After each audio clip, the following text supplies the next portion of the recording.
Simon, thank you so much for talking with me today. Thank you. I know the significance of appearing in these Star Trek films isn't lost on you, and I just wondered if you could talk about the best part of being in Star Trek.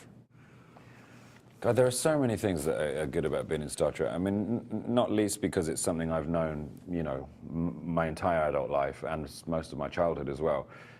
So the significance of it is, as you say, not lost to me at all. It's great. I love working with J.J. Abrams. He's a friend and someone I love collaborating with because he's such a kind of, whirlwind of creative energy. It's infectious being around him. Everybody tends to sort of like get swept along, which is always fun. It's an amazing cast. It's a really, really fun group of people to hang out with. There isn't much or anything really about this job that isn't great. The big thing with J.J. Abrams is keeping the scripts tight and not letting anything leak out. Have you found that a challenge? Did you let anything slip away?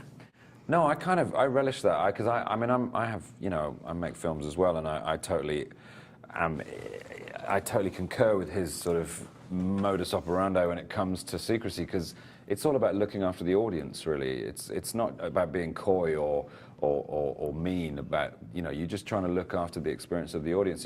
If they walk into the movie theater with the answers, then they've been anesthetized to the effects of the film, and that's just that's a disappointment. So it bugs the absolute crap out of me when people want to know before they see it. It's like, why? You're an idiot. Right. What do you think Abrams would do to you if you let something slip out? He'd just be disappointed, and that is worse than being punched in the face by a 6'10" man.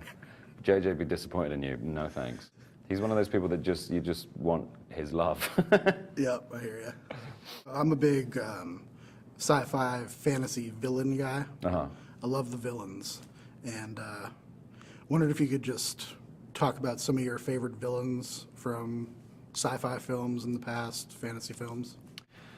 Yeah, the villains are always fascinating characters, and particularly when they have depth. And I think one of my favorite Darth Vader moments is in Return of the Jedi when he meets Luke on Endor, and Luke kind of tries to say, "There's good in you" and stuff, and he goes, "No, there."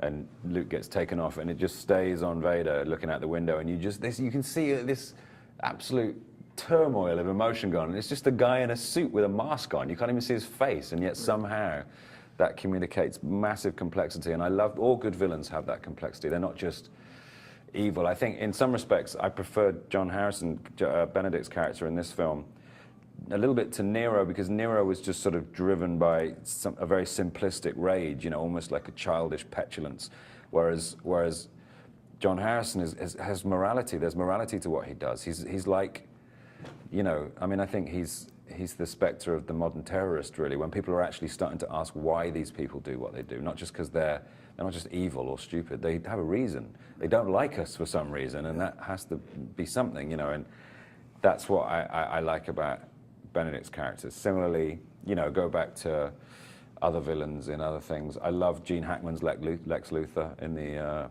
the original Superman, the Christopher Reeve Superman. That was a brilliant character. Terrence Stamp. Terrence Stamp Zod, absolutely. Amazing. Fabulous. Yeah.